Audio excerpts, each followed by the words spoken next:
Picture this: a reserved young woman, rejected as a mail-order bride for barely being able to speak, stares down the most ruthless merchant in town, only to find an unexpected ally in a rancher who's never heard a single note. Their quiet, determined stand shakes an entire frontier settlement. Will rumor and prejudice tear them apart? Or can the hush of true understanding defeat the roar of scorn? If you're ready for a tale where a whisper and a hand sign can mean more than 1,000 words, then settle in.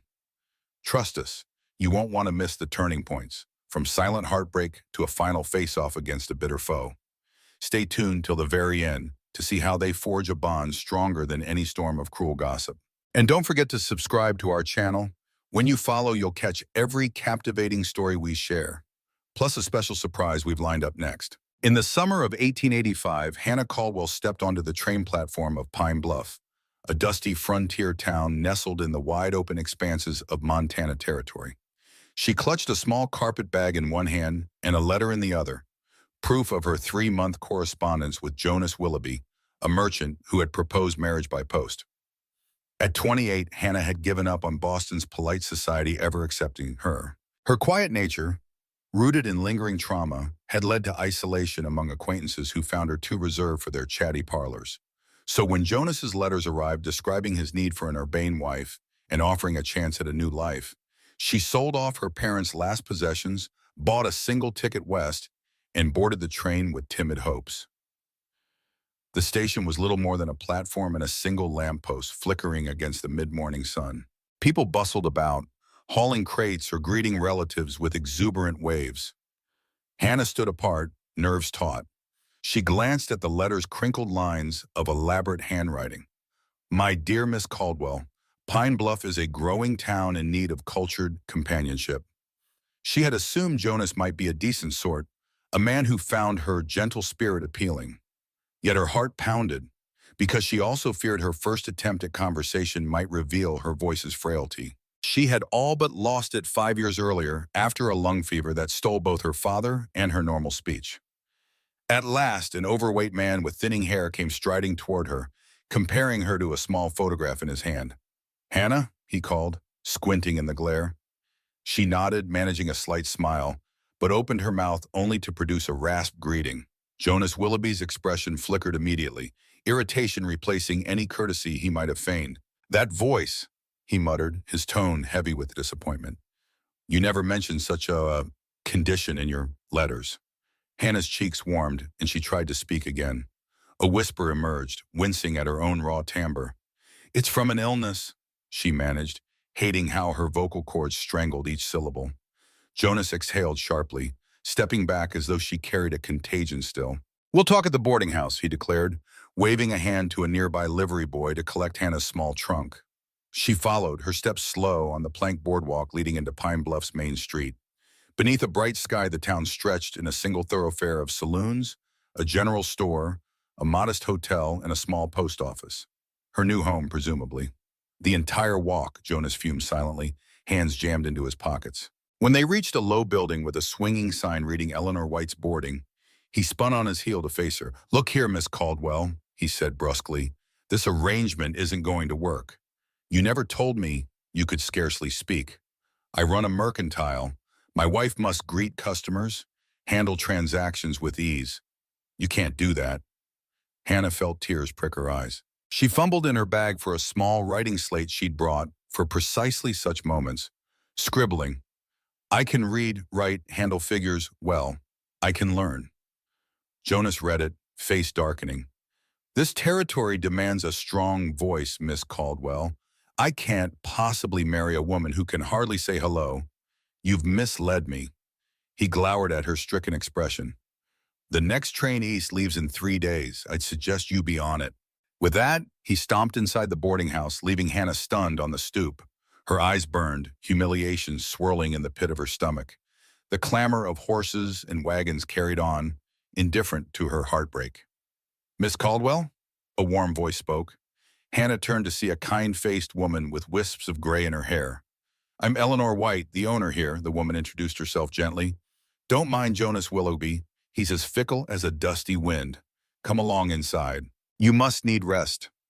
Eleanor escorted Hannah upstairs, showing her a small, neat room. "You settle in, dear," she said, pressing a comforting hand to Hannah's shoulder. "We can sort out what comes next after you've had a proper meal and rest." Hannah sat on the narrow bed, tears finally slipping free.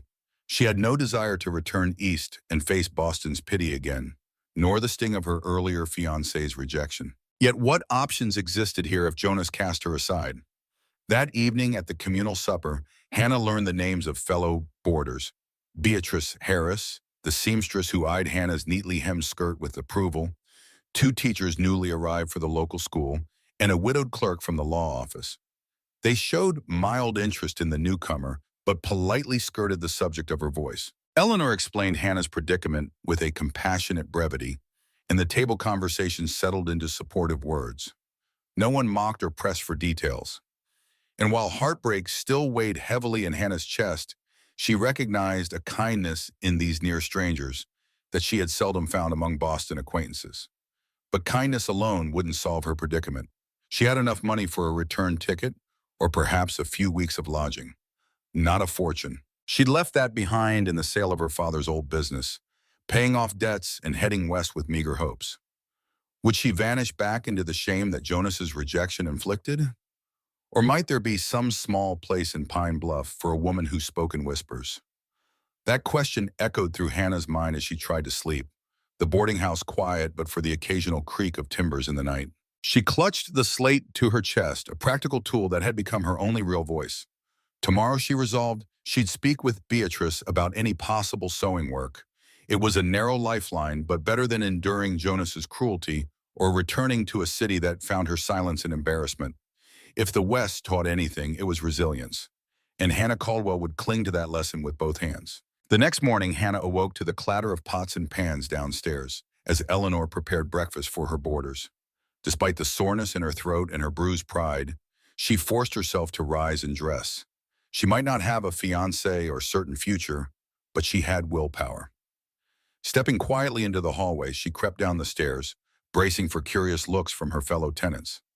In the small dining room, a few boarders already sipped coffee. Beatrice Harris beckoned Hannah to join her. "Morning, dear," she greeted, patting the chair beside her. In the daytime light, Beatrice's hair was a mix of ash blonde and silver, her lined face reflecting years of careful concentration on needlework. "Eleanor told me you have some skill with a needle. I'm in dire need of help at my shop, if you're willing."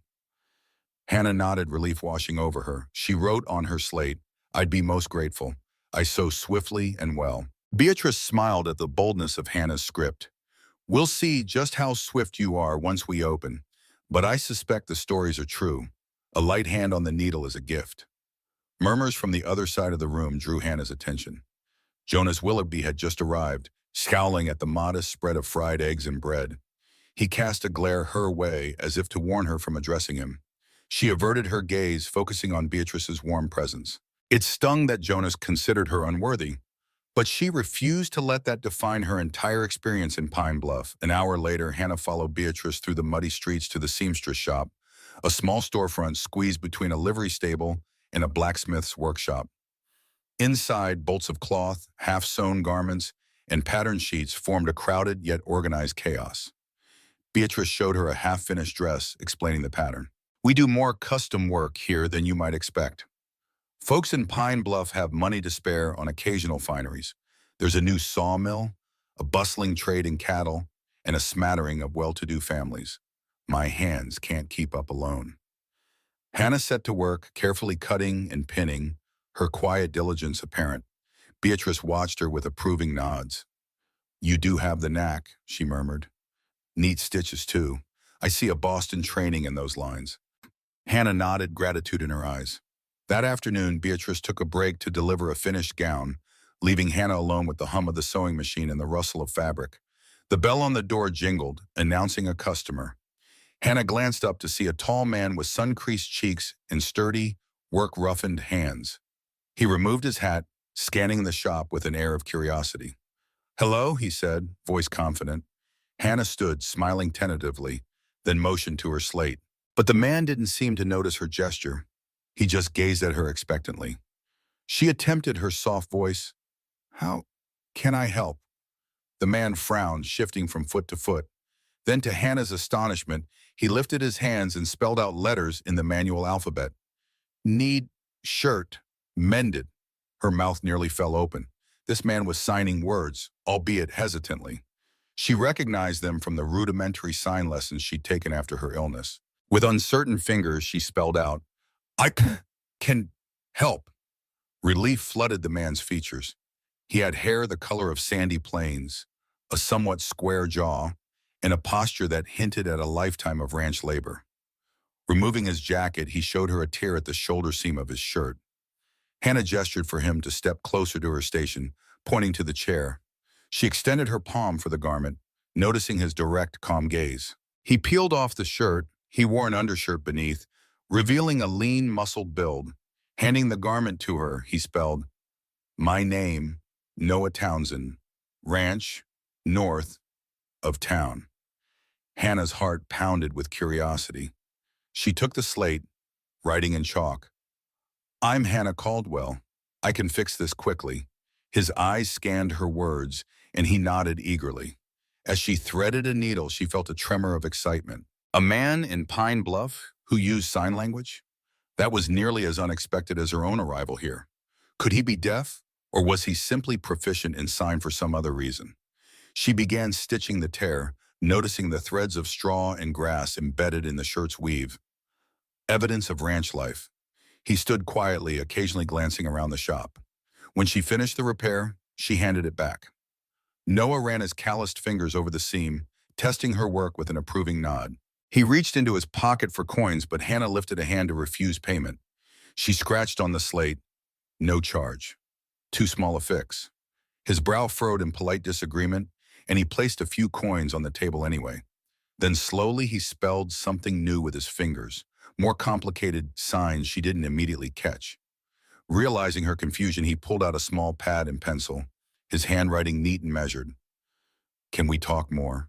Hard to sign everything. She nodded, picking up her own slate. In a raspy whisper, she said, Yes, let's talk. His gaze darted to her lips, and she realized with a start, Noah Townsend was indeed deaf, probably reading partial lip movements or simply gleaning context. She wrote, Deaf? You sign. I speak poorly. Noah nodded in understanding, scrawling back, Yes, deaf since birth. Hard for me to read lips, but I try. Your voice is soft, but I can see your mouth enough to catch some words. Hannah felt an instant kinship. They both lived in a world that often misunderstood them. With an apologetic glance, she wrote, Shop is busy. Let me finish. Then maybe talk after? He returned her polite smile. Tomorrow I come to town again. May I visit? She nodded, not sure how this visit would go, but intrigued and oddly comforted by someone who navigated life with challenges similar to her own. Moments later, the shop door opened again, admitting Jonas Willoughby in a swirl of desert dust. He halted upon seeing Noah and Hannah side by side. His eyes narrowed, disapproval etched into his face. Noah, oblivious to Jonas's presence or perhaps unconcerned, pulled on his mended shirt. Jonas sneered, Are you harassing Miss Caldwell, Townsend? Noah gave him a curious glance, lips parted as if straining to read Jonas's outburst. Hannah interjected, scrawling quickly, He's just picking up a repair. Finished now. She turned to Jonas, voice trembling. All is well. Jonas folded his arms, dismissively addressing Noah. Deaf rancher, is it? Figures. He then turned to Hannah in an affected tone. I trust you are not letting unsavory individuals bother you. Rage flared in Hannah's chest. She exhaled shakily, meeting Jonas's gaze and signing for Noah's sake. Please leave. She recognized a flicker of confusion in Jonas's eyes, but he read enough of her intent. His lip curled, and he left without further comment, letting the door slam behind him. Noah frowned, likely aware of the tension. She wrote, He's the man who rejected me when I arrived. Don't mind him. Noah tapped his chest and spelled, I handle men like that if needed. A faint grin softened his features. Hannah hesitated, then wrote, Thank you, but not necessary. I can stand my ground. He nodded in approval, collecting his coin from the table. He insisted she take it, placing it in her hand. Then with a small wave, he left, leaving Hannah unexpectedly buoyed by the encounter. By day's end, Hannah felt both exhilarated and exhausted. She told Beatrice about the deaf rancher, seeking any local knowledge. "Oh, that's Noah Townsend," Beatrice said with a thoughtful nod. "Been raising cattle outside Pine Bluff for years. Mostly keeps to himself. Town sees him as a bit of an oddity, but from what I hear, he's sharp as a tack and runs a fine ranch." Hannah slid her needle into a pincushion, recalling the gentle precision in Noah's hands. If the West had taught her anything, it was that often the best folks were those least adorned with society's approval. Perhaps a connection existed there, bridging more than just their respective disabilities. A quiet joy flickered in her heart, unexpected but unmistakable. Over the following week, Hannah continued assisting Beatrice, mending everything from ranch hand's torn trousers to the mayor's wife's Sunday dress. Business picked up, and the small bustle of Pine Bluff's main street became familiar. She smiled at passers-by who had grown used to the quiet seamstress working with Beatrice. Some still whispered about Jonas's rejection, but Hannah found she cared less each day. Late every afternoon, her gaze drifted to the shop door, hoping Noah Townsend might appear. True to his word, he returned on the following Wednesday with a freshly laundered shirt that needed a minor adjustment, seemingly an excuse to see her. In the hush of midday, while Beatrice ran errands, they communicated primarily through scribbled notes and the handful of signs Hannah had studied. Noah wrote of his ranch duties, repairing fences, checking on pregnant heifers, tracking the springtime bloom of wildflowers. In turn, Hannah described her days at the seamstress shop, the upcoming summer social, and her gratitude to Beatrice for providing employment. Their tentative friendship deepened over shared laughter whenever they mixed up signs or spelled words incorrectly. Each moment spelled out on slate or formed in gestures carried a warmth rarely found in casual conversation. One slow afternoon, Hannah bravely used her voice in a hushed attempt at a question. "You do all ranch alone?" Her syllables emerged uneven, but Noah's eyes flicked to her mouth, reading enough to guess her meaning. He gave a small shrug and wrote, "Mostly alone. A neighbor's son helps thrice a week, but I prefer quiet." That preference didn't surprise her. For a man who navigated a hearing world, quiet might be a refuge from constant struggle. And for Hannah, who felt socially exhausted after just a few forced pleasantries, quiet was often her safe haven too. Could it be that they shared a serenity found in silence, where society's norms held less sway? The next Sunday, to her surprise, Noah arrived at the boarding house in a tidy wagon drawn by two sturdy horses. Through signs and partial lip reading, he asked if she'd join him for lunch at his ranch. Hannah hesitated, recalling Jonas's sneer about the deaf rancher. Yet would people talk if she spent time alone with him at his home? She realized, though, she owed Pine Bluff no explanations, and she owed Jonas Willoughby even less. Heart thumping, she gathered a shawl and nodded acceptance. The journey to Noah's ranch offered sweeping vistas of rolling hills and distant mountain peaks. Hannah breathed in the crisp air, worlds apart from Boston's cramped city blocks. Noah pointed to passing landmarks with an eager expression, finger-spelling place names she tried to replicate. Occasionally, she whispered questions he caught with practiced skill. Their communication was messy yet genuine, layered with patience. Upon arriving, Hannah marveled at the homestead's neat layout. A modest log house with a wide porch, a barn, and fenced pastures. Nothing grand, but everything well-maintained, from the daisy-filled garden to the repaired corral fence. A few horses grazed, lifting their heads in mild curiosity. Noah ushered her inside, the interior surprisingly organized. A hearth, simple wooden chairs, shelves lined with books and boxes of carefully arranged ranch records. While Noah disappeared into the small kitchen area, Hannah gazed at the shelves. She spotted a tattered dictionary, worn manuals on animal husbandry, and bound volumes of classic literature. The presence of so many books startled her. She'd assumed a man like Noah, alone on a ranch, might not delve into such intellectual pursuits. Yet here was evidence of a curious mind that sought knowledge in words he couldn't hear but could read. He returned with a plate of sliced bread, cheese, and dried meat, gesturing for her to take a seat at the table. She touched her chest in a sign for thanks, a gesture he had taught her earlier. His grin lit his face, and they settled in a companionable meal. Through scrawled notes on the slate, they compared experiences, bridging two silent or near-silent worlds.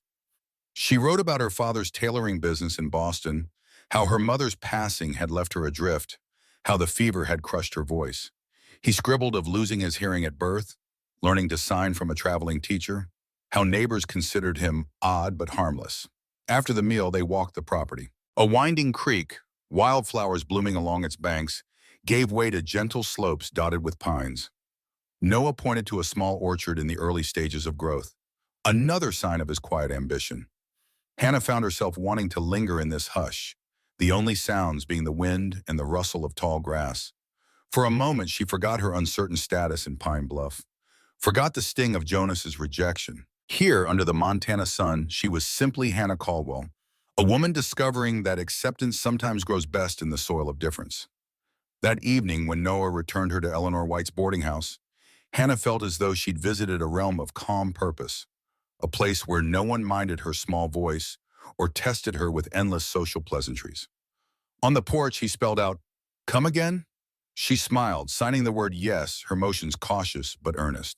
His delighted expression warmed her more than any speech could have. Over the ensuing weeks, Hannah's life settled into a new rhythm. She spent weekdays at Beatrice's shop, practicing sign language whenever free, consulting the guide Noah had loaned her. Afternoons often brought short visits from Noah if he was in town, or else they exchanged notes carried by the Dawson boy, Noah's young helper at the ranch. Their limited signs gradually expanded, forging an intimate vocabulary. Eleanor watched with thinly veiled curiosity, occasionally warning Hannah about spending time with someone too different. But Hannah politely reminded her that Pine Bluff's acceptance was a fickle standard. If Jonas's cruelty taught her anything, it was that society's judgments were often baseless. Noah Townsend had treated her with more respect in a single day than Boston's suitors had in years. One day at the shop, Hannah was carefully stitching a hem when Jonas Willoughby stormed in, loud as ever. He claimed the new shipment of sewing notions had arrived damaged and demanded compensation from Beatrice. She calmly explained the manufacturer's policies, but Jonas insisted it was the shop's fault for ordering cheap goods. Hannah did her best to appear disinterested, focusing on her needle, but Jonas soon honed in on her. "You, Miss Caldwell," he said, brandishing a spool of thread. "You've quite the nerve parading around with Townsend like you're a proper couple. This town's buzzing with gossip." Hannah bristled, setting down her sewing. She scrawled on her slate, "My affairs are no concern of yours." Jonas read it, sneer twisting his mouth. "No concern indeed. Don't come crying for help when you realize the rancher can't give you a normal life. Mark my words, you'll regret turning down a man who can speak for you." Hannah locked eyes with him, mustering her raspy voice. "I'd never regret." Her words were forced, but they rang with conviction. Jonas, thrown by her defiance, huffed and stormed out, leaving the shop door banging behind him. Beatrice exhaled. "That man thrives on intimidation. Pay him no mind." Hannah nodded, though her heart pounded. She silently thanked the twist of fate that delivered her from his proposed marriage. That evening, she recounted the encounter in detail on a note, giving it to Noah as they strolled along the creek near the boarding house. He read it, brows knitting in anger. She laid a calming hand on his arm, signing haltingly, "Jonas, just words, not important." Noah considered this, then spelled, "You matter to me. Insults about you matter." A tenderness passed between them in that twilight moment, as though every harsh word from Jonas merely strengthened their bond. Soon after, an unexpected letter arrived for Hannah. It bore a Boston postmark and the elegant script of her father's old business partner, Mr. Harrington. Tearing it open, she read, "My dear Miss Caldwell, I fear we have lost track of you. Frederick, your former fiancé, regrets his decision. Your mother's estate also has improved in value." She blinked in disbelief. Could it be that the property she sold at a pittance was now worth a fortune? That the fiancé who'd spurned her had reversed course? The letter suggested returning to Boston for a second chance. Hannah felt her stomach churn. Perhaps she could reclaim a life of relative ease. Yet all she felt was revulsion at the idea of returning to the constraints of a city that scorned her quietness. Here in Pine Bluff, she was forging a place for herself. And with Noah, she found respect and the glimmer of a deeper affection. Eleanor, learning of the letter, pressed her to consider it. "You might gain financial security," she reasoned. "No matter how fine a man Mr. Townsend is, this territory can be harsh. Jonas was correct about one thing. Living with disabilities out here might prove more difficult than in Boston's polite circles. But Hannah recalled how those polite circles had handled her vulnerabilities by avoiding or ridiculing them. She wrote on her slate with firm strokes, "I need to see if there's more for me here. I won't run back." Perhaps, she mused, the West demanded more resilience, but it also offered more freedom to define oneself. That night, as she tossed in bed, she imagined Boston's grand drawing rooms versus the quiet ranch house she'd glimpsed in Noah's domain. The letter lay open on the nightstand, but no part of her yearned to board a train east. Her heart, still fragile, gravitated toward the open sky and the possibility of belonging. A month later, the Pine Bluff Summer Social approached, an event where the entire town gathered for dancing, picnics, and a display of local goods. The few times Hannah had witnessed large gatherings in Boston, she recalled feeling invisible, overshadowed by more extroverted debutantes. Here, however, it was the first time she might openly attend as Noah Townsend's companion. Her heart fluttered at the idea. Word of their blossoming friendship had circulated, thanks to the small-town rumor mill. Some folks sneered, questioning a union between a mute lady and a deaf rancher. Others, including Beatrice and some progressive townspeople, defended them vigorously. Hannah tried to remain stoic, focusing on her sign practice and her seamstress duties. Yet she couldn't deny that after hours of forging understanding with Noah, the thought of being his partner at the social was both thrilling and terrifying. The day of the event dawned clear and hot, a testament to the short but intense Montana summer. Bunting and ribbons decorated the stern. A makeshift platform was erected beside the feed store for a band, and vendors spread along the thoroughfare with pizzas, roasted meats, and fresh lemonade. Families ambled about in their Sunday best. Noah arrived at the boarding house promptly, wearing a neat vest over a crisp shirt. He offered Hannah a ride in his wagon. She'd chosen a modest but elegant dress in pale lilac, pinned with a cameo that had belonged to her mother. Eleanor tried not to look too anxious, bidding them a cautious farewell as they departed. At the social, they strolled arm in arm through the booths. Hannah purchased a small carved figurine from a local woodworker, while Noah picked out a new bridle from a leatherworker, who spoke easily in partial signs now. The man had realized that learning a few gestures increased his clientele significantly. Noah's advice had helped him upgrade the straps for better horse comfort. An hour in, Jonas Willoughby, never one to miss a town event, appeared wearing an insincere smile. He approached them with forced politeness, though his stiff posture revealed lingering resentment. "Enjoying yourselves?" he asked loudly, as though volume could bridge any perceived gap. Noah eyed him warily. Hannah wrote on her slate, "We are, Jonas," he huffed. "Just so you know, the rumor about you two, well, folks talk. They say you plan to settle down. A mismatch, if you ask me." Hannah's temper flared, but Noah gently squeezed her elbow, signaling calm. She took a breath, then wrote, "We're content with each other's presence, Jonas. That's enough." Jonas's eyes narrowed. "The world won't bend to your special arrangement. Mark my words, you'll face a rude awakening. People aren't so eager to accommodate your limitations."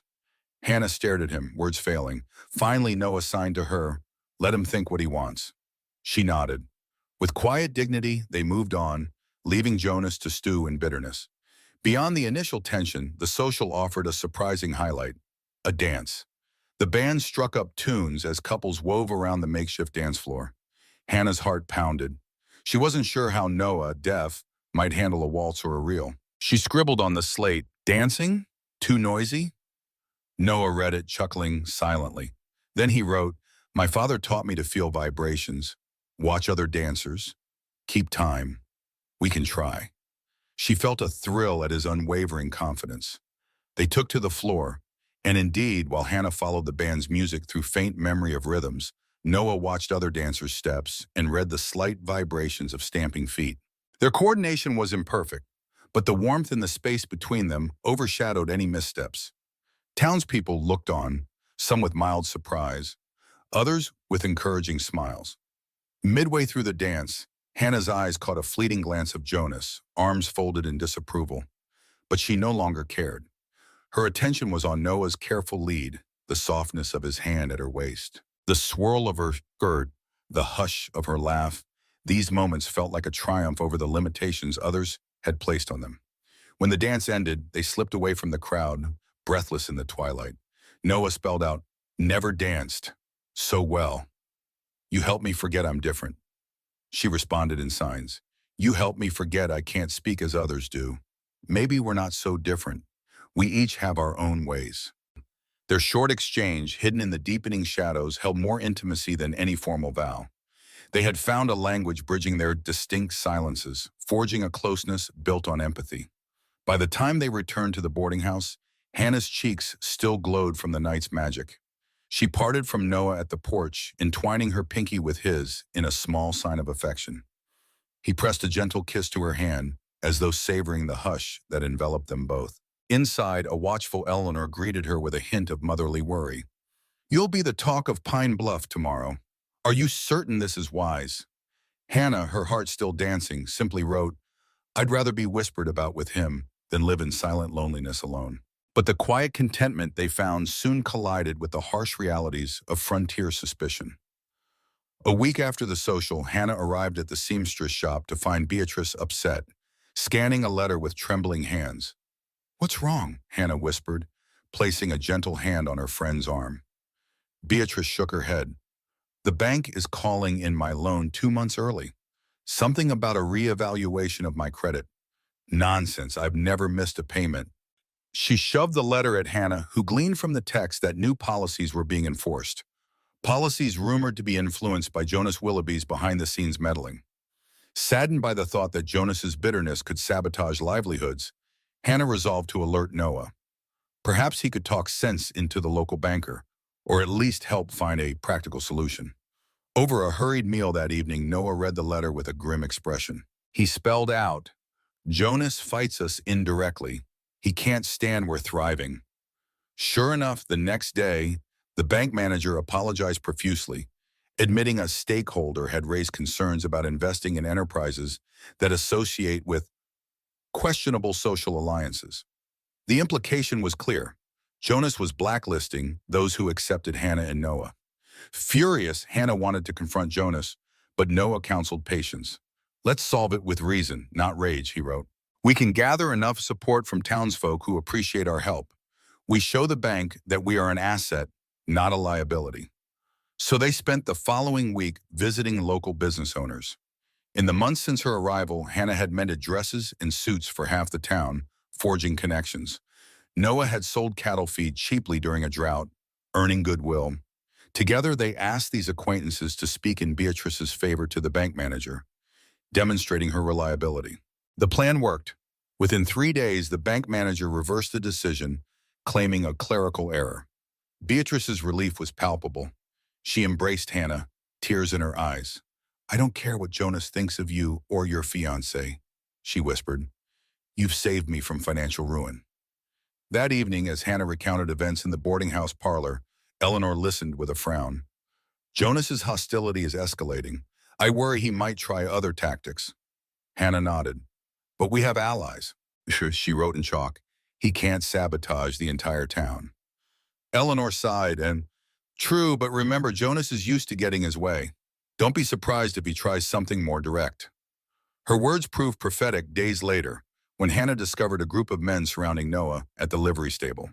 The stable owner shouted about unpaid feed bills, brandishing a notice pinned to a post that listed increased prices. Deaf to the shouting, Noah stood confused, trying to lip-read and sign simultaneously. The sheriff arrived, drew unhelpfully into the spectacle. Jonas, arms folded, watched from a distance, feigning concern. Hannah marched through the crowd, brandishing her slate. She insisted the stable owner produce exact numbers and proof of posted notices. She showed that the alleged price hike was never communicated to Noah in writing. Embarrassed, the stable owner reluctantly accepted Noah's belated payment. The sheriff shrugged and walked off, but not before Jonas quietly told Hannah, "This is just the start. We'll see how far your pity can take you." The cruelty in his eyes rattled her. However, she left with Noah, determined not to show fear. Later, Noah wrote, "He wants to prove we're weak. Maybe push you back east, or me into isolation." She responded by signing, "We stand, no giving up." In that conviction, they drew closer. In defying Jonas, they realized they were forging something bigger than personal romance, an example of perseverance that Pine Bluff's quieter or outcast folks looked to for inspiration. Every time Jonas attacked, Hannah and Noah found new ways to adapt, new allies among the townspeople tired of intimidation. Yet the tension weighed heavily, creeping into Hannah's dreams. She wondered if Jonah might sabotage the ranch or orchestrate a grander humiliation. She clenched her resolve. If Jonas believed them easy prey, he would learn they possessed a fortitude that no single cruelty could destroy. Late in the season, Pine Bluff prepared for its fall festival, a smaller event than the summer social but still a chance for a communal cheer. Hannah and Noah, far from intimidated, decided they would attend together again, this time as an official couple. They recognized that any public display of affection might provoke Jonas's ire, but they refused to let fear dictate their lives. Just a week before the festival, a stranger arrived at the boarding house asking for Hannah. Eleanor ushered in an older man in a worn suit, his accent betraying Eastern roots. He introduced himself as Harold Singleton, a lawyer from Boston. In the parlor, he explained his purpose. Hannah's father's old business partner had discovered a previously overlooked stock certificate, now worth a considerable sum. "You are the sole beneficiary," Singleton said. "Your fiancé, Frederick Cunningham, requests your immediate return to Boston to finalize matters." The name struck Hannah with a cold pang. Frederick, the man who once ended their engagement when he discovered her permanent voice damage. She scribbled on her slate, "He ended our betrothal 5 years ago. Why does he care now?" Singleton coughed. "He regrets his hasty decision and hopes to rekindle your arrangement." Hannah shook her head, voice quietly firm. "I stay here," she managed, each word forced but resolute. Singleton stared, uncertain. She wrote, "I have found a life here that suits me. Money or no, I won't return." The lawyer left, perplexed. Learning of the visit, Jonas advanced on Hannah that same afternoon, cornering her near the post office. "You turned down Boston wealth for some half-communicative rancher?" he demanded, his voice dripping condescension. "You must be mad." Her anger flared. She scrawled, "Stay out of my affairs." He pressed closer, lowering his voice to a menacing hush. "I might have let you remain a curiosity, but your stubbornness is an affront. You spurned me, and now you cling to Townsend. Perhaps you both belong in some asylum, living off pity. The town council might consider it if I propose." Hannah's hand shook, but she wrote, "You have no right to threaten us." Jonas just sneered. "We'll see what rights I have. The West can be harsh, Miss Caldwell. People like you two seldom survive it." She watched him depart, unsettled. That evening she told Noah all. He set his jaw, spelled out, "We fight if needed. The law can't force us away." Still, an uneasy sense lingered, like storm clouds gathering beyond the horizon. The festival day arrived with crisp autumn air and golden leaves swirling. Hannah stepped onto the main street with Noah, determined to enjoy the day. From crocheted scarves to home-cooked pies, booths lined the route. A fiddler warmed up by the bandstand, children wove underfoot, and gossip floated on the breeze. They purchased mulled cider, exchanging grateful smiles. Then, near the feed store, Jonas announced a special public matter. Gathering a few watchers, he produced a typed document. "I propose we establish a home for the infirm right here in Pine Bluff, a charitable place for those who cannot function in normal society." Townspeople began murmuring. Jonas cast a pointed look at Hannah and Noah.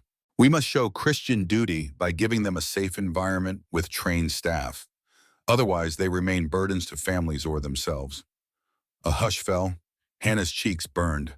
This was Jonas's hateful solution: classify them as unfit, in need of institutional care. Could he truly push such cruelty? Noah's hand tightened around hers, his sign language turning urgent. "He aims to shame us publicly." Before she could respond, a calm voice broke the tension. "This is madness, Jonas." The speaker was Robert Bixby, a local teacher Hannah had befriended. He pointed out that forcing functional adults into an asylum was an absurd violation. Others chimed in their agreement. Jonas retorted that the measure was voluntary, but some people can't judge their own best interest. Noah stepped forward, slate in hand. He wrote a single sentence and thrust it at Jonas. "I run a profitable ranch. Hannah is a valued seamstress. We need no asylum. Jonas spat. So you claim. But not everyone sees it that way. A low wave of indignation rippled through the onlookers. The half-dozen supportive faces looked to Hannah. She forced her voice, though it ached to do so. We live fully. Let us be. The short phrase taxed her, but the hush that fell testified to its impact. Jonas's eyes flicked with frustration. Perhaps he hadn't counted on the outspoken few who recognized Hannah's worth, who valued Noah's contributions. The standoff felt precarious. Then the fiddler launched into a tune on the bandstand. Someone cheered, and the crowd scattered. Jonas realized he'd lost the moment to incite deeper fear. He retreated, likely plotting his next move. For now, Hannah and Noah found themselves circled by reassuring neighbors. Eleanor patted Hannah's shoulder, Beatrice gave an encouraging nod, and even the sheriff ambled by with a tip of his hat in silent solidarity. The small gestures filled Hannah with cautious optimism. Perhaps Jonas couldn't manipulate the entire town as easily as he believed. As she looked at Noah's stoic profile, she realized that each new test only strengthened their bond, forging a quiet resilience. Early the next morning, a commotion at the livery stable woke half the boarding house. Hannah peered from her window to see townspeople rushing into the street, the smell of smoke drifting on the dawn breeze. "Fire!" someone yelled. Her heart jolted. She raced downstairs, joining Eleanor and Beatrice. At the stable, flames licked up a wooden wall. Men formed a bucket brigade, dousing the blaze with frantic splashes. Hannah spotted Jonas on the fringes, arms folded. "Arson?" she mouthed to herself, fear creeping in. Then came a crack of gunfire, someone's rifle discharging. Chaos erupted. Hannah's pulse spiked. Winding through the crowd, she found a dreadful scene. An older rancher had been shot in the confusion. Groaning on the ground, he clutched his leg. The culprit, apparently spooked by a horse, apologized profusely. The crowd parted as the sheriff arrived, summoning a doctor. Meanwhile, the stable's fire had subdued, leaving blackened timbers. Where was Noah? She scanned the swirling bodies, but no sign of him. Worry crawled. Then she spotted him stepping from behind the stable, fists clenched, confronting Jonas.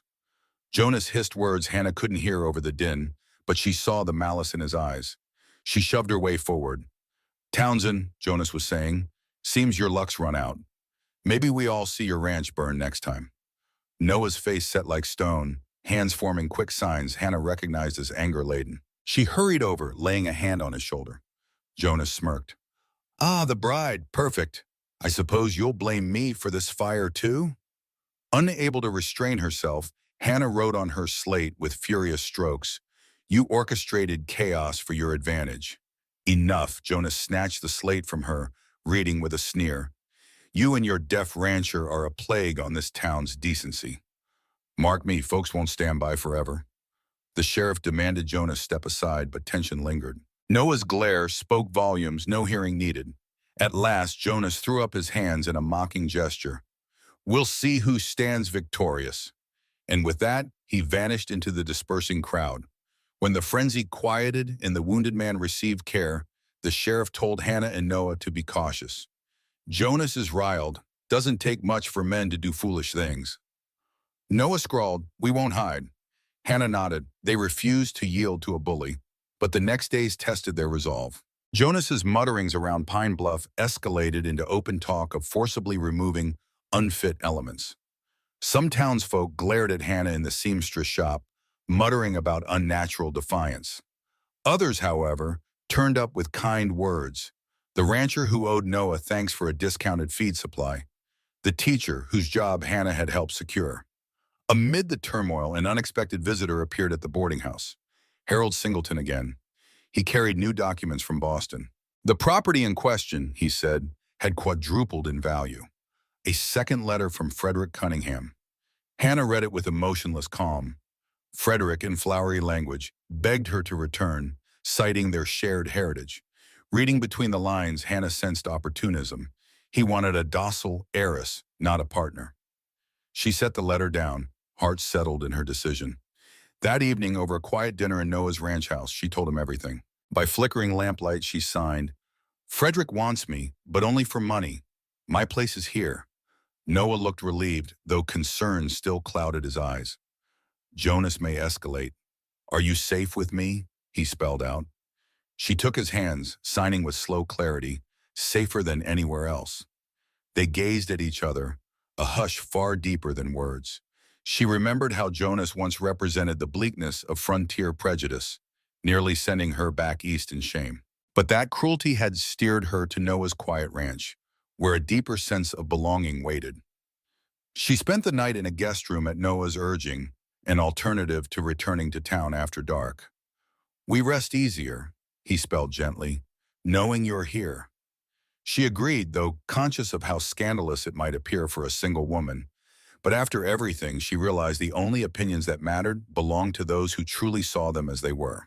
In the morning light, the ranch felt like a sanctuary, a place where birds and wind carried no malice, where each chore was purposeful. She helped Noah feed the horses, learning that the stable fire had originated near the tack room.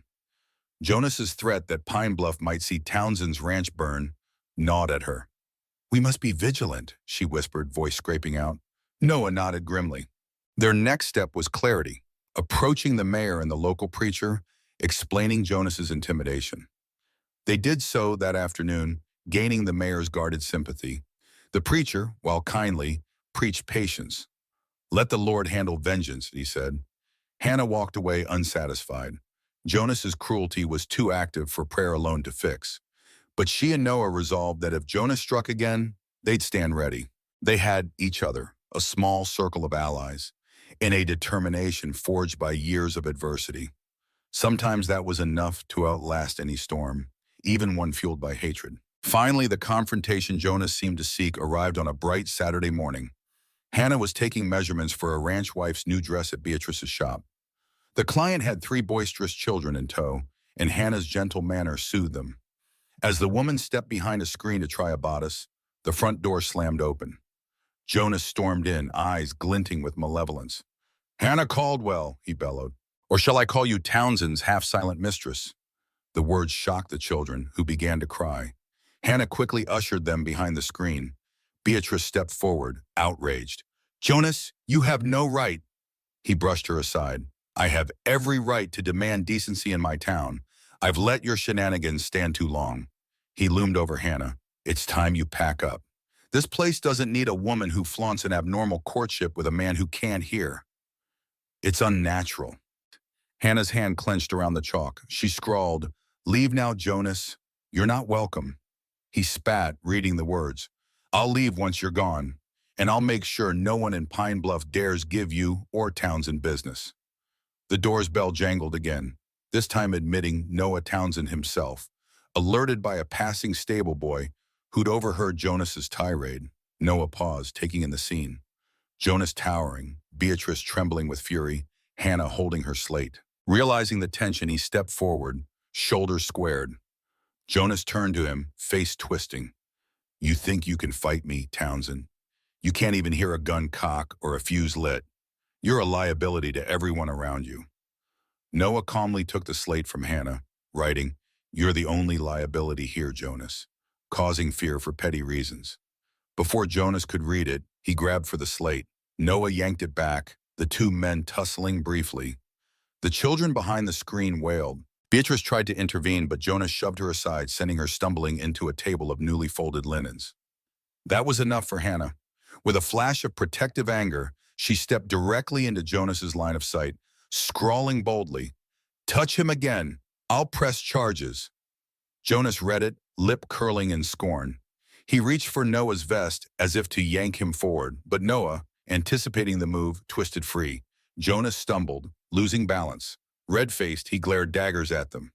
Fine. You want law? Let's see how the law handles a man who can't respond to commands or a woman who can't testify in a normal voice. Mark my words, you'll regret this day. He stormed out, slamming the door so hard the glass rattled. In the silence that followed, Beatrice exhaled shakily, picking up fallen linens. The client peered from behind the screen, upset children in tow. Hannah swiftly comforted them with reassuring gestures, while Noah laid a calming hand on Beatrice's shoulder. A crowd had gathered outside, drawn by Jonas's shouting. The next few hours buzzed with rumors. Some took Jonas's side, muttering about unruly influences, but more recognized Jonas's tirade as baseless aggression. By supper time, word spread that Jonas had visited the sheriff, demanding an investigation into dangerous criminals. The sheriff told him to calm down. Hannah and Noah, though grateful for the sheriff's neutrality, sensed it might not suffice if Jonas escalated further. That evening, they sat on the boarding house porch, struggling with a swirl of emotions. "I'm tired of living under his shadow," Hannah signed, moving fluidly with the increased dexterity from months of practice. Noah spelled out, "Then we remove that shadow." "How?" she whispered. "He's cunning with finances and influence." Noah shrugged. "We show the town truth. We are not helpless." The next day, they convened with a few allies. Beatrice, the teacher Robert Bixby, the rancher previously shot in confusion, and the mayor, who arrived out of curiosity. Their plan was to gather public statements attesting to Hannah's and Noah's contributions. Hannah displayed letters from individuals who'd benefited from Noah's discounted feed, her tailor work, and their combined efforts to integrate sign language into local events. As they discussed strategies, Jonas's name repeatedly surfaced, linked to underhanded tactics. The mayor, concluding he had had enough, suggested a formal hearing at the next council meeting to address Jonas's repeated harassment. "Let him be the one to defend his actions," he proposed. "We'll ensure the whole town hears the evidence." Hannah felt a cautious optimism. Although she despised public confrontations, it might be the step needed to quell Jonas's vendetta. Noah squeezed her hand beneath the table, as if reading her anxious thoughts. She summoned a trembling smile. Perhaps, indeed, they would force Jonas to answer for his malice, and Pine Bluff could move forward without his poisonous interference. A week later, the Pine Bluff Town Council convened in the newly built meeting hall, a modest but functional space with rows of chairs facing a raised dais. Almost half the town crammed inside, eager for the public hearing. The tension pulsed in the air. Up front sat Jonas Willoughby, self-assured despite the swirl of accusations. Opposite him, Hannah Caldwell and Noah Townsend, flanked by supporters. Hannah clutched her slate, though her mastery of sign had grown to where she rarely needed it. Mayor Thompson banged a small gavel, calling for order. He explained that allegations had been made about Jonas's intimidation efforts, culminating in repeated harassment of Hannah and Noah. Jonas puffed out his chest, prepared to spin a tale of charitable intentions and moral concerns. Jonas stood first, leaning heavily on rhetorical flourishes. He painted himself as a victim of outsiders upending normalcy. Referencing Hannah's hushed voice and Noah's deafness, he twisted incidents at the livery stable and the seamstress shop into stories of confusion that he magnanimously tried to rectify. Hannah felt her blood simmer, the gall of this man, twisting reality into a veneer of compassion. When the time came for Hannah and Noah to speak, the mayor nodded at them. Robert Bixby, the teacher, volunteered to voice interpret for Hannah so she wouldn't strain her cords. She rose, chalk in hand for quick reference, but gave her initial statement in a near whisper. "Jonas uses power to punish difference." She paused to catch her breath, her voice scratchy. Then Robert repeated her words aloud with clarity. Noah stepped forward next, using signs while the teacher interpreted. "I have run a ranch here for years, never missed a payment or sought charity," he stated. "I do not hear, yet I function fine, Miss." Caldwell's voice is soft, but she manages every seam and stitch with brilliance. "Our shortcomings cause no harm to Pine Bluff. Jonas Willoughby's constant sabotage does." Enough is enough. The council, made up of local dignitaries, listened attentively. Some scowled at Jonas's fidgeting. Others nodded at Hannah's gentle sincerity. Citizens stepped up to offer testimonies. Beatrice told of Jonas's attempt to sabotage her bank loan. Mrs. Dawson recounted how Jonas spread rumors defaming Noah's ranch, and a livery stable boy admitted Jonas had offered him money to keep quiet about igniting a small fire that might discredit Noah. Gasps rose from the crowd. Jonas feigned indignation, but his protest rang hollow. At last, the mayor addressed Jonas. "How do you answer these witnesses?" Jonas insisted they were all duped by emotional manipulation, calling Hannah's quiet voice an act. But the council had heard enough. In a near-unanimous decision, they declared Jonas's actions detrimental to the town's harmony. The mayor concluded, "Mr. Willoughby, Your vendetta ends here. Should you persist in harassment, legal action will follow. A subdued hush filled the hall. Jonas glared at Hannah one last time before storming out, leaving a swirl of murmurs in his wake. A sense of relief swept through Hannah, tears pricking her eyes. She felt Noah's hand on her shoulder, steady, comforting. They had publicly stood for themselves, and Pine Bluff, at least officially, supported them. Over the next weeks, the atmosphere in town brightened. Jonas, stripped of sway, prepared to leave for an unnamed location. Rumor had it he sold his store and quietly departed, trailing bitterness behind him. Freed from his manipulations, Pine Bluff continued to develop. The newly integrated sign classes at the school, encouraged by Robert Bixby, flourished. Children learned basic signing, bridging any gap with non-hearing neighbors. At the ranch, life assumed a new normal. Hannah and Noah embraced daily chores with renewed hope. Their relationship deepened by the trials faced.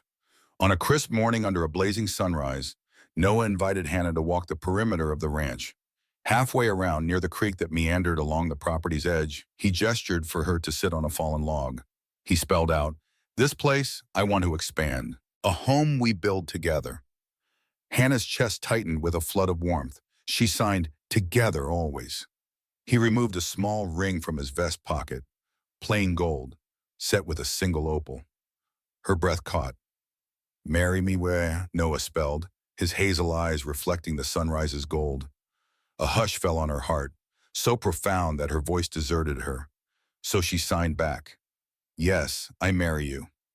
She let him slip the ring onto her finger, tears of joy shining in her eyes. In a gentle silence, they rose and walked back toward the ranch house, hand in hand, each step echoing with the knowledge of how far they'd come. Rejected by society's norms, they found acceptance in each other's quiet fortitude. Two souls who discovered that disability wasn't a condemnation, but an invitation to create a shared language of tenderness and resilience. Back in the living room of the ranch, they agreed on a simple wedding, perhaps under the same oak tree by the creek. "No grand display," Hannah whispered, leaning against him. "Just truth." The ring glittered softly on her hand, symbolic of a bond hammered out in adversity. Eleanor nearly wept with happiness when they returned, while Beatrice insisted on sewing Hannah's wedding dress. "No charge," she declared. "It's the least I can do for my best helper.